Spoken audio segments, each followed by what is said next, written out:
ஓம் கணபதியே நமக. ஆஸ்ட்ரோ என்ற சென்னையிலிருந்து ஜோதிட மக்கள் அனைவருக்கும் வணக்கம். இந்த வீடியோவில் கோச்சார ஜோதிட முறை எப்படியெல்லாம் பயன்படுது என்பதை தான் பார்க்க போகிறோம். உதாரணத்துக்கு பார்த்தீங்கன்னா, இன்று ஸ்ரீ குரோதி தமிழருடம் பங்குனி மாதம் 14ஆம் நாள் 26/2/2025 புதன்கிழமை. பஞ்சாங்கத்துலேயும் வரும், சாஃப்ட்வேர்லேயும் வரும். பார்த்தீங்கன்னா, இவங்க சென்னையில் இருக்கிறனால சூரிய உதயம் ரொம்ப ரொம்ப இம்பார்ட்டனு. சென்னையில் சூரிய உதயம் 6:31 AM, சென்னையில் சூரிய அஸ்தமனம் 6:13 PM. இன்று தமிழ் வருடம் மொத்தம் 60 இருக்குது. அதில் குரோதி வருடம் மாசி மாதம் 14ஆம் தேதி. மாசி மாதத்தில் சூரியன் வந்து பார்த்தீங்கன்னா கும்பராசியில் இருந்து இருக்கிறாரு. 313 டிகிரியில் இருக்கிறாரு. பார்த்தீங்கன்னா இன்னைக்கு வந்து புதன்கிழமை. இப்போ பார்த்தீங்கன்னா யோகத்தையும் கர்மத்தையும் ஜாதகத்தோடு போயிடுறதுனால அதை வந்து நான் போடுறதில்ல.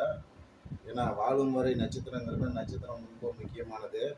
இப்போ பார்த்தீங்கன்னா இந்த முறையை வைத்து தான் எல்லா யூடியூப் ஜோதிடர்களும் பார்த்தீங்கன்னா ராசி பலனை வந்து சொல்கிறது வந்து இந்த ஜோதிட முறையால் தான்.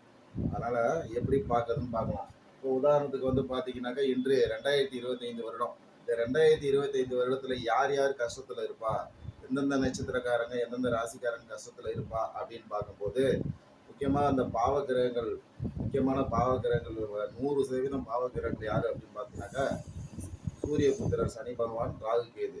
அதன்படி பார்க்கும்போது இந்த கோச்சாரத்தில் இன்றைய கிரக நிலையில் சனி பகவான் வந்து எங்கே இருக்கிறார் அப்படின்னா கும்பராசியில் இன்று 326 டிகிரியில் இருக்கிறாரு. சூரியனுக்கு பக்கத்தில் அஸ்தமனம் ஆகிட்டு இருக்கிறாரு. அதனால் அந்த கும்பராசி நேர்களான அவிட்ட நட்சத்திரம் 3, 4, சதயம், புரட்டாதி 1, 2, 3ஆம் பாதத்தில் பிறந்த நீங்கள் கொஞ்சம் ஏதோ ஒரு கஷ்டத்தில், தொழில் கஷ்டத்தில், அவமானத்தில், ஏதோ ஒரு சிக்கலில் இருப்பீங்க. எப்போனா இந்த 2025. மேலும் பார்த்தீங்கன்னாக்கா, ராகு பகவான் எங்கே இருக்கிறாருன்னா மீன ராசியில் வந்து இருக்கிறார் 334 டிகிரியில். அதனால் புரட்டாதி 4, உத்திரட்டாதி, ரேவதி 1, 2, 3, 4ஆம் பாதத்தில் பிறந்தீங்க ஏதோ ஒரு கஷ்டம், கவலை, உடல் வலி, மனக்கவலை, குழப்பத்தில் வந்து இருப்பீங்க. தசாபுத்தி சாதகமாக இருந்ததுன்னா ஒன்றும் ப்ராப்ளம் கிடையாது.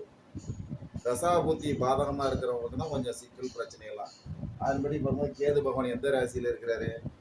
கன்னி ராசியில் 154 டிகிரியில் இருக்கிறார். அதனால் கன்னி ராசியில் என்னென்ன நட்சத்திரம் வரும்? உத்திரம் 2, 3, 4, அஸ்தம், சித்திரை நட்சத்திரம் 1, 2 பாதத்தில் பிறந்த நீங்கள் 2025 ஏதோ ஒரு கஷ்டம், கவலை, குழப்பத்தில், கேதுவோட காரகத்துவத்தில் கஷ்டத்தில். கேதுவோட காரகத்துவம்னா என்ன? தனிமை, கடன், சிக்கல். ராகுவோட காரகத்துவம் என்ன? உடல் உபாதைகள், சிக்கல், கண்டம், சிக்கலில் போய் மாட்டிக்கிறது. சனி பகவானோட காரகத்துவம் என்ன அப்படின்னு பார்க்கும்போது நோய், கடன், சிக்கல். இவங்க இந்த ராசிக்காரங்களாம் ஏதோ ஒரு வழியில் கொஞ்சம் கஷ்டத்தில் தான் இருப்பாங்க. அது ஜாதகத்தில் திசா ரீதியாக, புத்தி ரீதியாக ஜாதகத்தில் வந்து சாதகமாக இருக்கும்போது பெரிய வந்து பாதிப்பு வந்து சந்திச்சிருக்க மாட்டாங்க. மேலும் வந்து பார்த்தீங்கன்னாக்கா, அடுத்தது சந்திரனை வச்சு தான் நம்ம தினப்பலன் பார்க்குறோம். எதுக்கு சொல்கிறேன்னா, இந்த கோச்சார ஜோதிட முறையை வைத்து தான் எளிமையான முறையில் ஜாதக பலனை சிம்பிளாக வந்து நீங்கள் வந்து கற்றுக்கலாம். இந்த மாதிரியான ஜோதிட முறையை ஸ்ரீஹரி ஜோதிட வித்யாலயம் சென்னையில் நேரடியாகவும் ஆன்லைன் வாயிலாகவும் ஜோதிட பயிற்சியில் இந்த மாதிரியான மெத்தடில் தான் வந்து சொல்லிக் கொடுக்குறோம். 10 ஜோதிட புத்தகம் வந்து கொடுக்குறோம். மேலும் ஜோதிடம் கற்றுக்கணும்னு நினைக்கிறாங்க, தொடர்பு கொண்டு பயன்படலாம். இப்போ ஜாதக பலனை வந்து வீட்டிலிருந்தே